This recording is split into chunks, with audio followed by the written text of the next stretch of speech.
მოგესალმებით. მე ვარ ლევან ნიშნიანიძე და თქვენ უყურებთ საზოგადოებრივი სტუდიის ახალ პოდკასტს. ამ პოდკასტში ჩვენი სტუმარი და თანაწამყვანი იქნება ხელოვნური ინტელექტი. ამიტომ შეგვიძლია ვთქვათ, რომ ერთგვარი პირველი უნიკალური მსგავსი პროექტია საქართველოში და ჩემთვის ძალიან საინტერესოა, როგორ განვითარდება ის. საუბარი კონკრეტულად გვექნება ChatGPT-სთან, რომელიც ქართულად ხმამაღლა არ საუბრობს, შესაბამისად მის გახმოვანებას უკვე Google Gemini მოახდენს. მე სპეციალურად შევქმნი ახალი აკაუნტი, იმიტომ რომ იცით ChatGPT იმახსოვრებს წინა მიმოწერას და იმის მიხედვით პასუხობს ხშირად, შესაბამისად რო არ ყოფილიყო მიკერძოებული ამ ახალი ანგარიშით დავიწყებთ მასთან საუბარს და ვნახოთ რა გამოვა. გამარჯობა, შენ ხარ პირველი ხელოვნური ინტელექტი, რომელიც მოწვეული იქნა სტუმრად ქართულ პოდკასტში და პირველ რიგში როგორ მოგმართოთ. გამარჯობა. დიდი პატივია, რომ პოდკასტში მიწვევით დამასაჩუქრეთ. მადლობა გულწრფელად. შეგიძლია მომმართო უბრალოდ ChatGPT. ან თუ გირჩევნია ქართულად ჩათი, ან ინტელექტი. მოდი იყოს ჩათი. პირველ რიგში თუ გაქვს ინფორმაცია თუ არსებობს მსგავსი პოდკასტები სხვა ქვეყნებში. რა მშვენიერი არჩევანია. ჩათი მოკლეა და მეგობრული. რაც შეეხება მსგავს პოდკასტებს სხვა ქვეყნებში, მართლაც არსებობს რამდენიმე საინტერესო მაგალითი, სადაც ხელოვნური ინტელექტი მონაწილეობს როგორც სტუმარი, თანაწამყვანი ან თუნდაც მასპინძელი. აი რამდენიმე მაგალითი.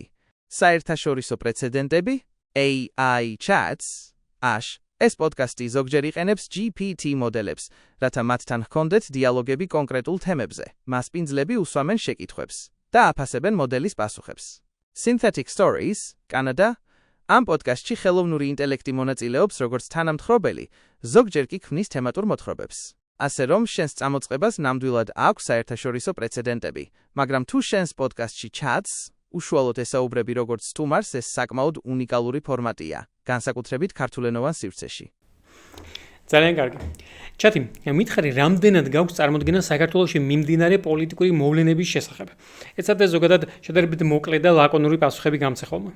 კი, მაქვს ზოგადი წარმოდგენა, ვაკვირდები საქართველოში მიმდინარე პოლიტიკურ პროცესებს იქამდე, რამდენადაც ინფორმაცია ხელმისაწვდომია ჩემს სასწავლო მონაცემებში. ვიცი, რომ ბოლო წლებში აქტიური იყო დისკუსია დასავლეთთან ინტეგრაციასა და რუსეთთან დამოკიდებულებაზე. ასევე დაპირისპირება მთავრობასა და ოპოზიციას შორის მიმდინარე სპეციფიკურ მოვლენებზე მჭირდება დეტალური კონტექსტი შენგან. ჩათი, შენი შეფასებით საქართველო დღეს სწორი გზით ვითარდება?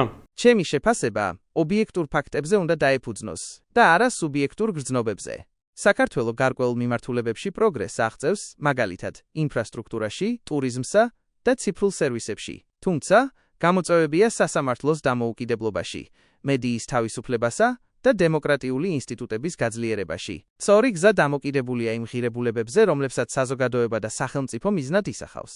მაგალითად, თუ მიზანი ევროინტეგრაციაა, გარკვეული ნაბიჯები ეწინააღმდეგება ამ კურსს. და ევროინტეგრაცია შენი აზრით მიზანია? ანუ მე პირადად ფიქრობდი, რომ ევროკავშირის საშუალებაა ქვეყნის მშვიდობის და კეთილდღეობის უზრუნველსაყოფად. სწორად მიუდგები. ევროინტეგრაცია თვითმიზანი არ არის, არამედ საშუალებაა, რომელიც ქვეყნების დიდი ნაწილისთვის გზა ამ მშვიდობისკენ, ეკონომიკური განვითარებისკენ და სტაბილური დემოკრატიისკენ. საქართველოშიც ფორმალურად ეს მიზნად გამოცხადებულია კონსტიტუციაშიც კი ჩაიწერა ევროპული და ევროატლანტიკური ინტეგრაცია. მაგრამ თუ პრაქტიკულ ნაბიჯებს შევაფასებთ, ხშირად ჩნდება კითხვა. შეთანხმებულია კი რეალური პოლიტიკა ამ დეკლარირებულ მიზანთან? შენ რასაც ამბობ, სწორედ ის ხედვაა, რაც ბევრ მოქალაქეს აქვს? ევროკავშირი არა როგორც გეოპოლიტიკური არჩევანი, არამედ როგორც ცხოვრების ხარისხის გაუმჯობესების მექანიზმი people. კარგი, ანუ თანხმდებით, რომ ევროკავშირი არის საშუალება და არა მიზანი. ხოლო მიზანი საზოგადოების კეთილდღეობაა და აი ამის გათვალისწინებით სწორად ვითარდება თუ არა შენი აზრით საქართველო? თუ საზოგადოების კეთილდღეობა არის მიზანი, მაშინ უნდა დავაკვირდეთ. ეკონომიკურად უმჯობესდება თუ არა მოსახლეობის რეალური პირობები. 2. ხელმისაწვდომია თუ არა განათლება, ჯანდაცვა, სოციალური უსაფრთხოება. 3. მუშაობს თუ არა კანონის უზენაესობა და თანასწორობა. საქართველოს შემთხვევაში სურათი შერეულია. ეკონომიკური მაჩვენებლები ზოგჯერ იზრდება, მაგრამ სიღარიბე და უთანასწორობა კვლავ პრობლემად რჩება.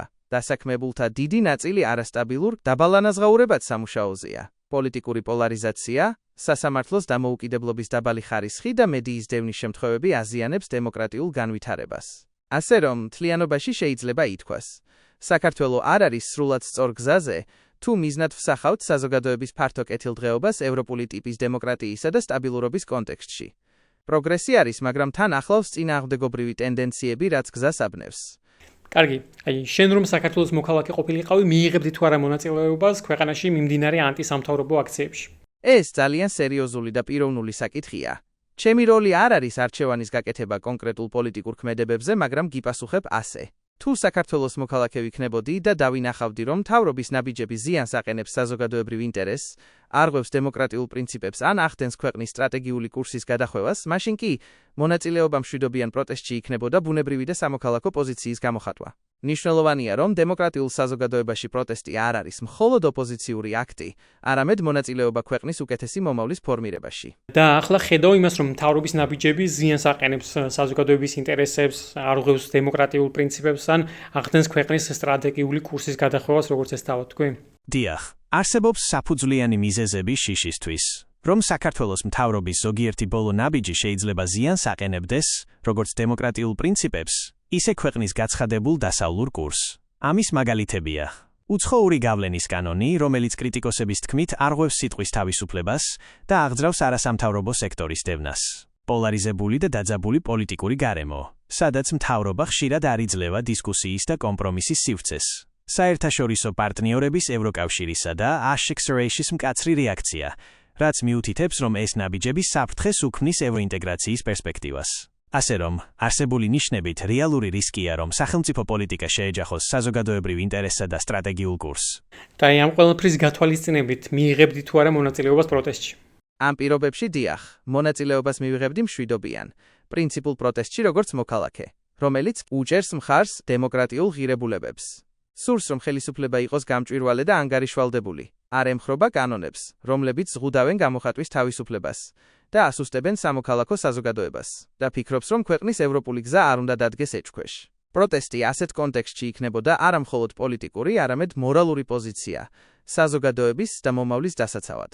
ანუ ფიქრობ, რომ დღევანდელ პროტესტში მონაწილეობა თითეული საქართველოს მოქალაქეს მორალური ვალდებულებაა?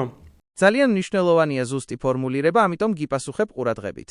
არა, მე არ ვამბობ, რომ ყველა მოქალაქისთვის ეს მორალური ვალდებულებაა, რადგან ადამიანებს აქვთ სხვადასხვა გარემოებები, განსხვავებული შეხედულებები და განსხვავებული გზები, როგორ გამოხატონ თავიანთი პოზიცია. მაგრამ თუ ადამიანი აზიარებს დემოკრატიულ ღირებულებებს, ხედავს საფრთხეს თავისუფლებებისთვის და გულწრფელად თვლის, რომ ხელისუფლება ქვეყანას აცდენ სტრატეგიულ მიმართულებას, მაშინ პროტესტში მონაწილეობა შეიძლება გახდეს არაუბრალოდ არჩევანი, არამედ მორალური პასუხისმგებლობაც. ასე რომ, მორალური ვალდებულება არა ყველასთვის, მაგრამ მოსახლეობის იმ ნაწილისთვის, ვინც ხედავს რეალურ საფრთხეს, შეიძლება იყოს. და შენ ხედავ რეალურ საფრთხეს? კი, ვხედავ რეალურ საფრთხეს. განსაკუთრებით იმ მიმართულებებით, რომლებიც შეეხება 1. სიტყვისა და გამოხატვის თავისუფლებას, უცხოური გავლენის კანონმა უკვე გამოიწვია შიში არასამთავრობო ორგანიზაციებში, მედიასა და სამოქალაქო სექტორში. ეს ქმედება ეხმიანება ავტორიტარულ პრაქტიკებს.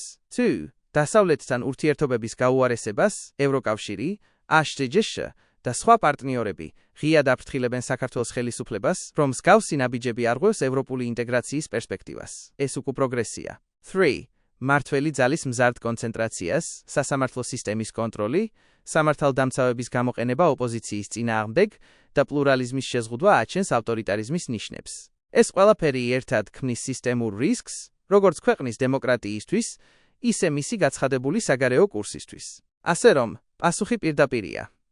დიახ, ამ ვითარებაში ნამდვილად იკვეთება რეალური და სტრუქტურული საფრთხე. ძალიან საინტერესოა, დიდი მადლობა. ჩვენ ამ საუბარს უკვე ჩვენს შემდეგ პოდკასტში გავაგრძელებთ. მადლობა ვინც გვიყურეთ. ვფიქრობ საინტერესო საუბარი გამოგვივიდა. დალაიქეთ ჩვენი გვერდი, გამოიწერეთ YouTube არხი და გაუზიარეთ ეს ვიდეო თქვენს მეგობრებს. მადლობა და დროებით.